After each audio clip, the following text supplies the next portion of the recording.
why do I do it to myself? It's absolutely getting out of control. I mean, I've got even more seedlings in there. I won't get them all out, but my word, I need to get a grip. And do you know, I've got the seed trays out again this morning because I need to sow some veg. So it's not this old tin, it's this tin. I need to sow my courgettes, they're still not done. I need to sow a few more peas, a few more borlotti, green beans, and mange too is what we've decided on in our house. Blimey, how are you all today? Here, where's my little old lady glasses? Here they are, they're probably filthy. Thank you so much for joining me. I've been looking at the weather report all morning and it's been okay. And then just as I decided to go live, it started to rain. So forgive me, I'm under the brolly on the deck up top. And intending not so much to do seed pricking out today. No surprise there, really, is there? But other things that I'll talk to you about as well. So who have we got with us? Let's have a look. Hey, Melinda, nice to see you. Anne, nice to see you. Good morning, Cat Kinch. It's sunny over with you in Canada and the tulips are going gangbusters. Jane Lewis, nice to read your comment this morning on our old Substack community. Wendy Allsop, nice to see you. Nice to see you, Jackie Sippet. Sorry about that. Got your name a bit muddled. Sue Jones-Dooley. Hannah Ramsey, lots of you. Alison Down, Clubby 57. Deborah. Jane Nast, Hilary McGee, Jules of the Gone. Hey, Jules, Lisa Downing, hello there. Catherine, Barbara Deacon Hedges. You always make me laugh with your comments. Never stop commenting. I'm sure that everybody finds whatever you write hilarious.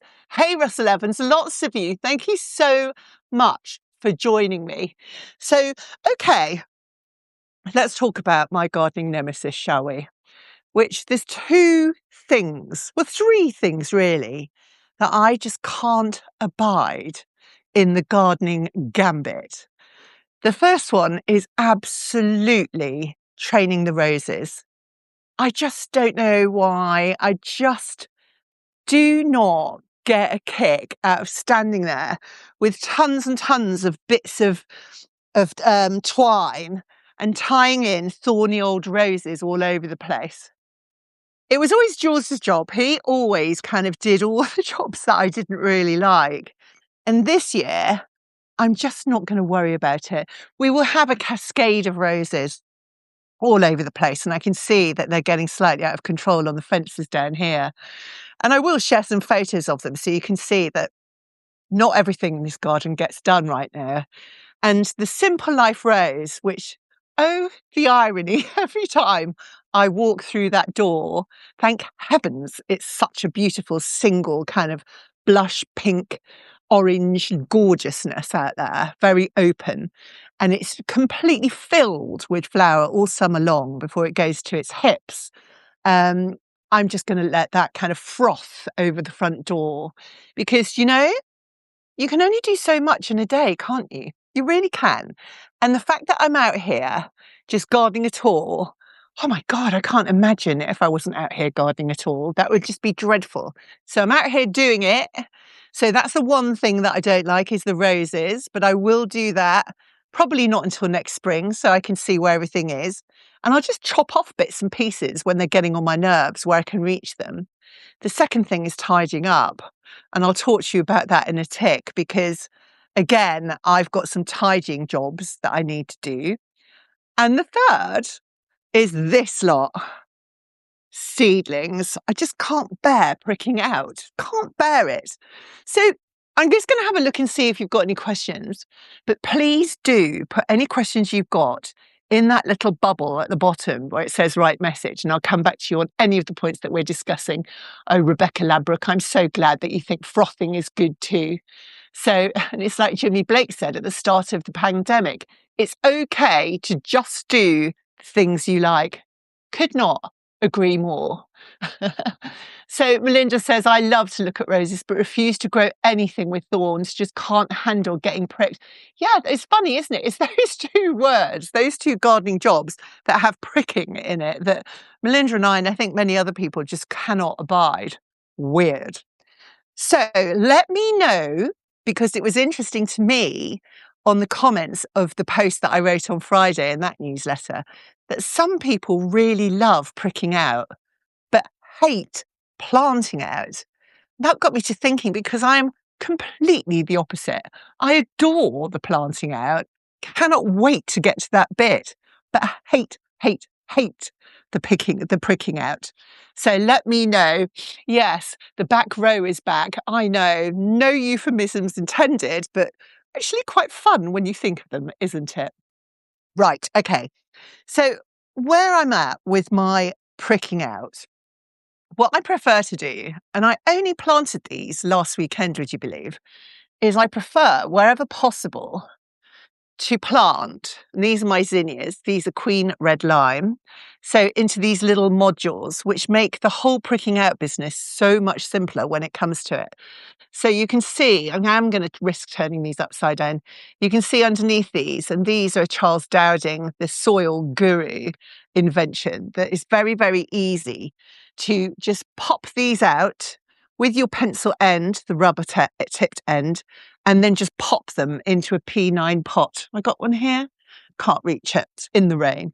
So, and they will be pricked out in that way. So much simpler to do. So, otherwise, I will plant directly into a P9 pot. And I've done that with some sunflowers. Hold on, talk amongst yourselves. So, but I've got my tomatoes here, which we'll get onto. But a P9 is this size pot. Over in the States, I'm not sure about in Canada, you talk in gallons, don't you? Which was so muddling for me when we got to Philadelphia for the flower show over there that we did. But P9 pots are perfect for your sunflowers because for lazy gardeners like me, or shall we prefer to say time-poor gardeners, the bigger seeds, and this is what I'll plant my courgettes out into, they can manage without being pricked out. It really is the size of the seed that dictates the size of container that you can initially plant into, isn't it? Right, put that back. Tomatoes, still can't believe they're not in Gertie the greenhouse. We'll come to that. Other ones that we need to talk about is seedlings the size of dust. So, and this is Anathem Mariska. So it's florist dill. And these we can plant in clumps in module pots as well. You can see how they're reaching for the light. I need to get better at turning them on my Heath Robinson contraption inside underneath the grow lights. They're still reaching for the sunlight. So, and they will go out pretty much in these modules because they're quite large. So they'll go out as clumps because that is how Chilterns have always expressly said to sow them, a bit like grass seedlings. Don't do as I did when I first started growing grass seedlings and plant one seed in each module. You need to put them into clumps and they will just go straight out in this size pot. Now, lovely, let's have a look. We still call that a P9, says Ambrody. I will have a quick look at some of your comments in a tick and answer any questions that you do have. But one of our community, and I should have written it down, who said it this morning, it's just gone out of my completely all over the place head. So was saying that some of her seedlings just seem to have stood stock still. They've kind of started to grow and then stuck completely still until she's not sure what to do with them next. So I'm going to show you because that happens to me too. So I've got some of these seedlings and these are very, very pernickety, I think. But can you see in here? We've got some seedlings that have kind of got, just starting to get their first true leaves, and some that have just reached this position and just kind of stood stock still. Now, what I will do with these is I will leave them and take them in batches, if I can cope with it, because this is very fiddly work, and just plant out a few that are larger that I can manage. Because I think they're sulking because they're summoning up the energy to put on their true leaves instead of what these are called, which are cotyledons. So the problem with picking out when plants are this teeny tiny is that they are so susceptible to damage. So you've really got to kind of have a word with yourself, or I have to have a word with myself and just say, don't go at it like a bull in a china shop. Put aside half an hour to do this carefully. And that is exactly what I did with these linarias. So the linarias, they seem to stand stock still. These are sown on the 12th of April. So they're about a month old, again, reaching slightly for the light. But they were just almost threads. I'm just going to see if I can find a really little one. Here you go. So you can perhaps see this one here, and you can see that it's absolutely teeny tiny from the size of my pencil tip. But these were all this kind of size.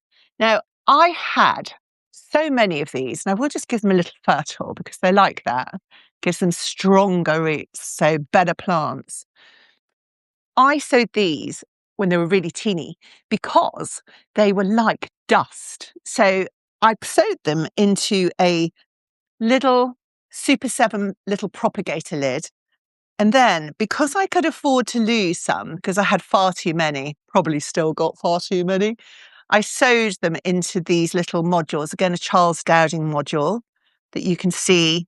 Careful not to knock these all over, but can you see these are brilliant because they're the perfect size for my pencil rubber tip to pop them out when these are full of these linarias root systems. But these seem to be faring better because I only did this last weekend. They were all pretty much, oh, the wind's getting up. They're all pretty much this size, but you can see that these are now starting to put on their true leaves. So they do seem happier. So if you can summon up the courage and the patience to just do things with a very sharp pencil tip, get out your mini spade and just lift some out, or your spoon, and just do them super carefully into larger modules, you might kickstart them into action with that fresh growth of compost. Does that help? I hope so. Let's have a look. So let me read some of your comments because they always go and I can never ever see them afterwards. So if anybody fancies commenting on the live again so that I can read anything, everything, then I'm more than happy to answer your questions in there, or pile in, community MRGers, pile in and just answer anybody else's questions. Because this afternoon I've got quite a job to do. I'm going to tell you all about that in a tick. But I love to read them. So, and I apologise that sometimes with my new lifestyle of being pretty much a single working, more than full-time mum. So that's the working, not the mumming. It can take me a while to get to them. But my goodness me, when I am sat on my Todd and I don't want to watch terrible TV, then it really does make my day just to read through and see what you've got to say. So, and every time, that's what I love about online communities such as ours, and ours is the best, is that you can never feel glum or down or lonely when you've got a garden and you've got a load of friends that are always in your pocket whenever you need them. So, okay, tidying up is very overrated, says Sarah Lloyd. I totally agree. Let's have a look, see what else you've got. Anybody got any questions? Just starting to understand how helpful it is me to do boring things like tidying up. Age 63, says Jane. That's brilliant. Hello, Monica. How are you? Nice to see that you're here. Jules of the Garden. It's just like 2020. I've just made a toasty and I'm sitting in the kitchen where I always did. Oh, my goodness me, memories. So good. Oh, question. Brilliant. Mary Nelms. Hi, Ann-Marie. I sowed some poppy seed, Lauren's grape, on the 19th of April. They've been sitting on my bathroom windowsill ever since propagated. Nothing happening. Do I give up on them? Now, I find that, Mary, poppies can be really pernickety. I've sowed them both ways, actually. So I've sown them in modules and they've been fine. I've sown them in modules and they haven't come up at all. Now, when you direct sow, that can also be a little bit of a gamble. But because I was so time poor this year, I decided to do a bit of both. And I'm going to be completely honest. I've sowed direct and I've also sowed in modules. Now, my modules, when I checked the other day, with the poppies, where have they gone? Maybe they're on here. Had done absolutely nothing. Now I can't find them there. So I don't know where they've gone. So they'll be around here somewhere. But they've done absolutely nothing. But the ones that I sprinkled on the borders in prepped soil that I wasn't going to be touching again, they are sprouting left, right, and centre. So what I would suggest is, I imagine that they probably won't do anything for you on the windowsill now. So I would just throw that compost quite carefully onto a border where you want them, and then direct sow, just sprinkling those seeds anywhere that you want those beautiful, luminously purple Patty's plum. What am I talking about? Lauren's grape, just wherever you want them. Do thin them out, because I've also made that mistake myself as well, is that if you've got a whole patch of poppies, if you leave them too congested, then they will not grow to the size and the scale that we want them to grow to. So do thin them out if you can, and don't be too cautious with it. Just hoof them out. So if I was you, just sow in little sprinkles here, here, here, rather than broadcasting a metre square of them. So because you will find that a lot of them will pop up, particularly now as it's raining and sunny. I'm not sure where you are, but do that. I hope that helps. Let me know. Okay, let's see. Any other questions? Canary weed infestation. What is canary weed, Catkinch? I don't know that at all. Okay, let's have a look. Cold stratification was needed for the poppies. No, not at all, really. So no, not one bit. So they don't need it. It's absolutely fine.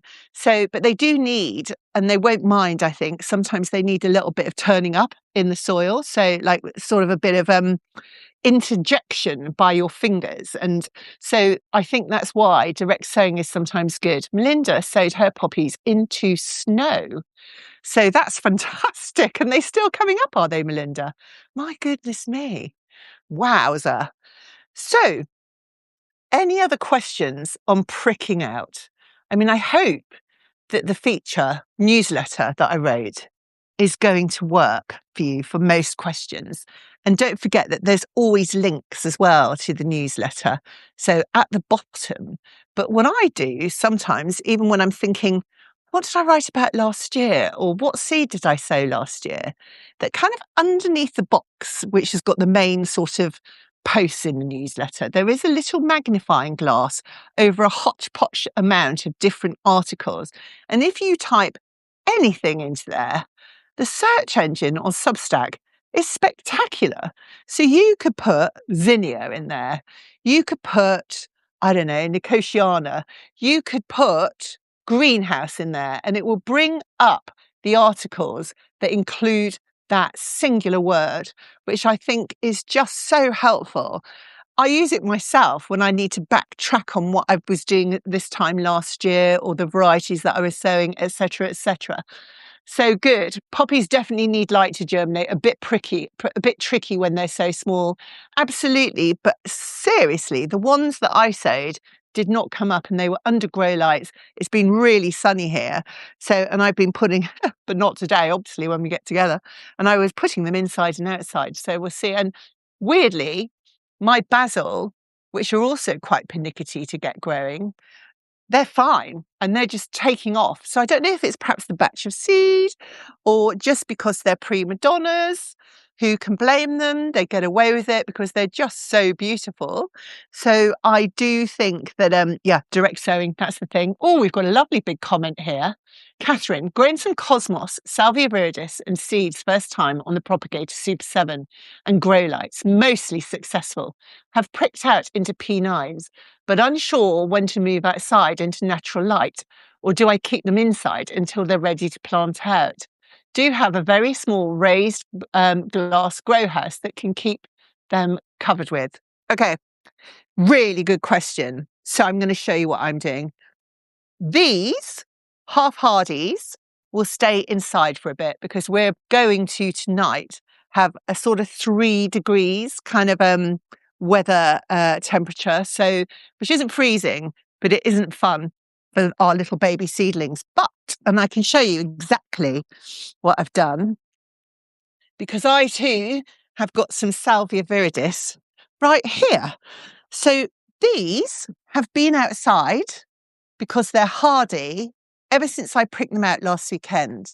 And what I've done is I've just left them hat out like that, because when you put plants sometimes outside and it gets sunny, where am I going to put these? Onto my lap, I think. When you put things outside, sometimes when it gets a bit sunny, they can scorch. And you can see here with the cotyledons, I don't know if you can see that, because I've got this on my lap, I can't really see. Some of them are quite pale, those cotyledon new baby leaves, because I think they did get a bit of weather thrown at them. These will stay outside. I've got some Dorcas down there as well, Dorcas Dara, Obs, that are also staying outside. But tonight, I will put the lid. I get these from Garland products. Some of them fit on the trays really perfectly. Other trays are too big for them. Doesn't matter. But I will put these on top tonight because it's getting down to 3 degrees. So you could, anything hardy, leave out, quite honestly, after you've brought them in and out. So you do need to harden things off for a couple of days. So as mentioned in the article, so double check about that. But these have been outside this whole week. Salvia viridis, exactly the same as you're growing. Anything that's half hardy or tender, things like the basil, they stay inside. And those are underneath my grow lights. I'm just going to show you. So the grow lights are on. I don't know if you can see the disco area over there. But just here, don't know if you can see my finger. Just here is the Heath Robinson contraption. Excuse the mess on the table. So that has all of the sort of tender and half hardy seedlings on there. Good. So I hope that helps you. Great. Russell says, poppies have self-seeded here all over the place, so probably best to sow direct and then let nature do the rest in future years. Absolutely right. What happens actually is that the pepper for poppies, Lawrence grape, if that cross-pollinates with another poppy in your garden, they probably won't come true again from seed the following year. So if you do want a particular variety, and there's the grey one, isn't there? I've got some seed that I think came free on the front of Gardens Illustrated. You do need to keep those slightly separate. What I'm going to do this week after work is I'm going to just sprinkle a few poppies direct sown on top of some flat pan pots, so that have been out here for the whole of the winter, because I think the soil nutrient in there is going to be quite low. So I'm going to sprinkle them direct and see what happens. Good. What else have we got?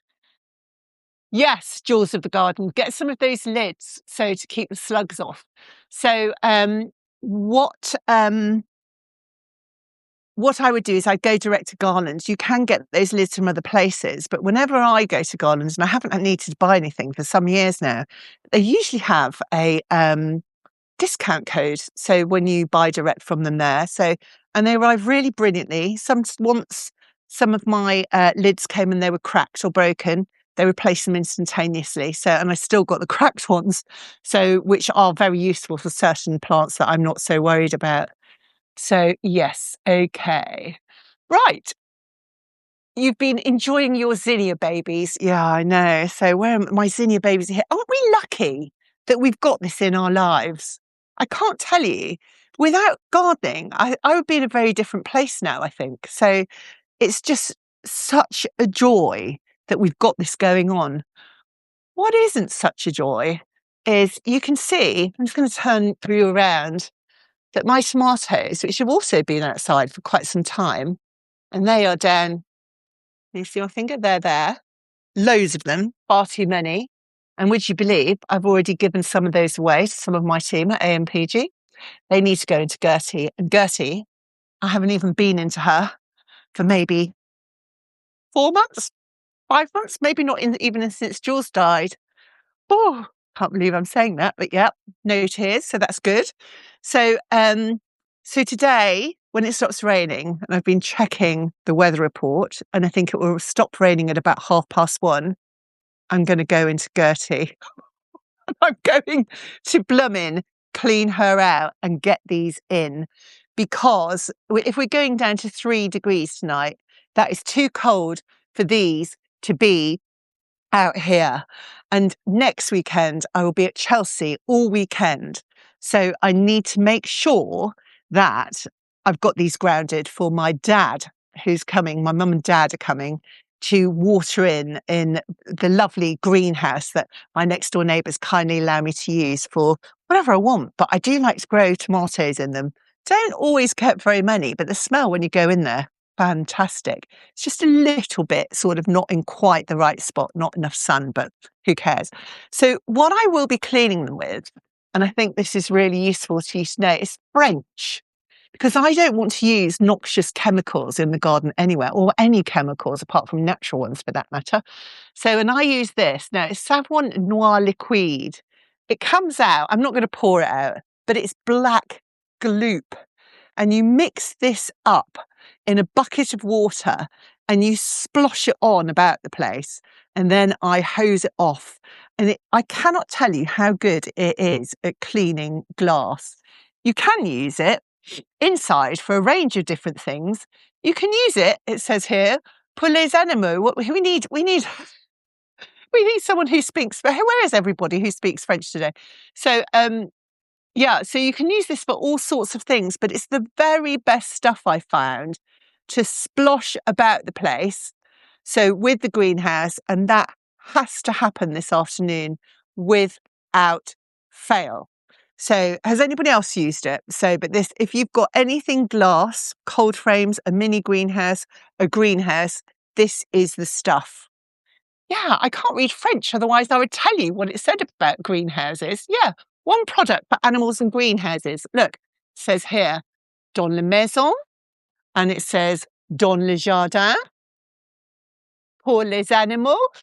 What does this say? Pour les travaux artistes. Google it.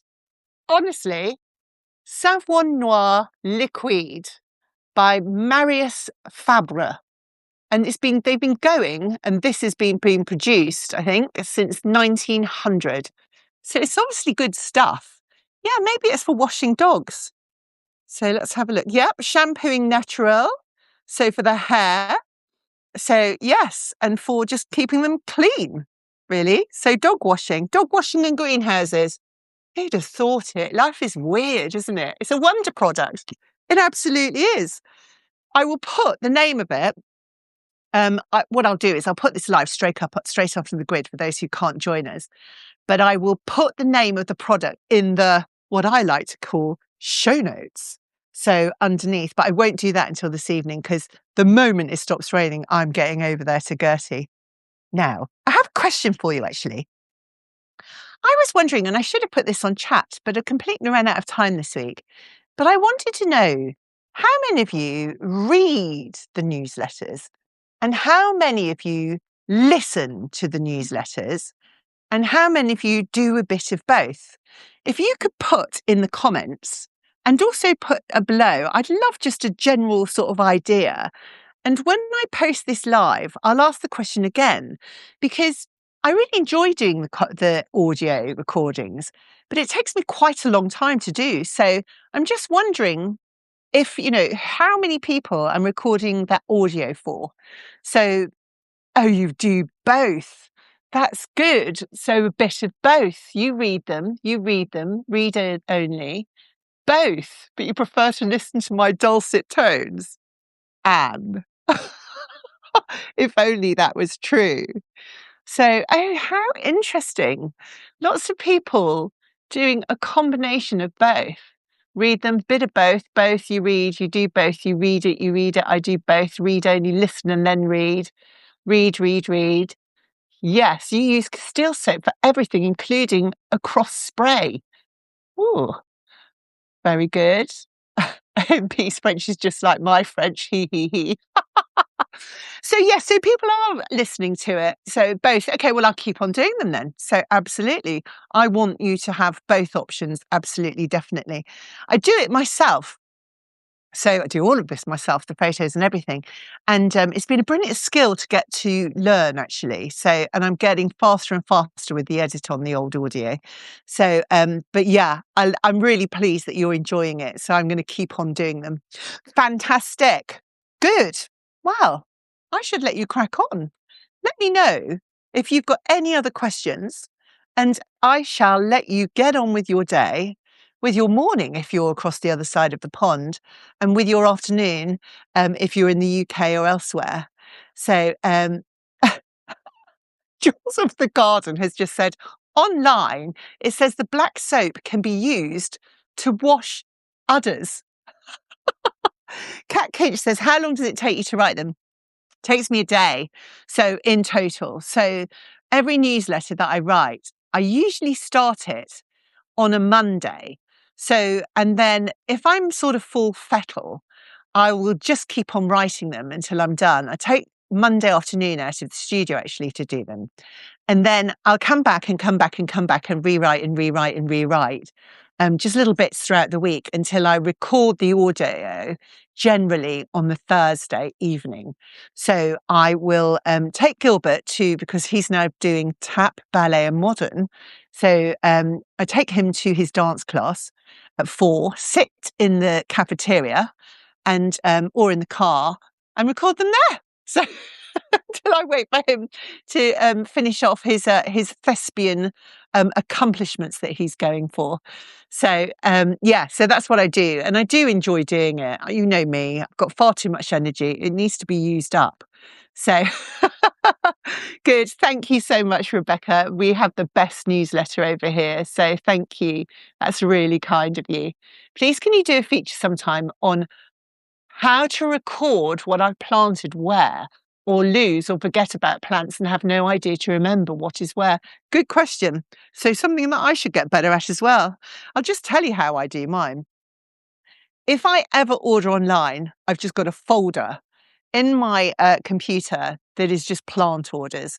And every time I put one in there, I put the date of the ordering on there too. So I can sort of see that folder is split up into bulbs, perennials, seeds, etc. And then I have a very chaotic drawer. Whenever I get a delivery note, I shove it in there.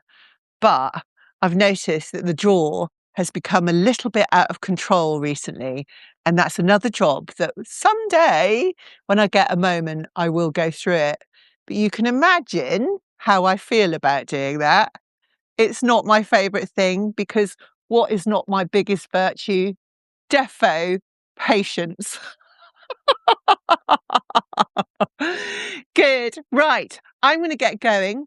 I'm going to make Gilbert a sandwich. I should tell you that it is those people who've been with me since 2020, and there are so many of you here. Would you believe, can you remember that in COVID, Gilbert used to pick clothes out for me? So we used to have a floral Friday just to kind of jazz up the week a little bit. Can you believe that tomorrow Gilbert is 17? I know, can't believe it. So he's starting driving lessons this week. So everybody in the UK, please do keep off the roads, because he is going to start his driving lessons this week and, yeah, become a little bit closer to adulthood. Oh, where does the time go? Love him, love him. Okay, right. Lots and lots of love to you.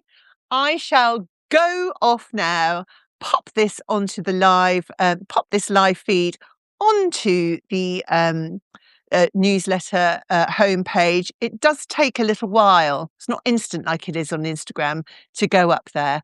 And this evening, I shall just pop things like this on here in what I rather grandly like to call the show notes. Oh, thank you so much. So lovely, lovely birthday wishes for Gilbert. That's really, really kind. If you fancy, pop them into the comments under the post and I'll read them all out to him tonight. And that'll embarrass him, won't it? Right, let you go. Cheese and pickle sandwich coming my way. Lots of love to you. Bye, bye, bye. Have a lovely afternoon. Happy gardening. Big kiss.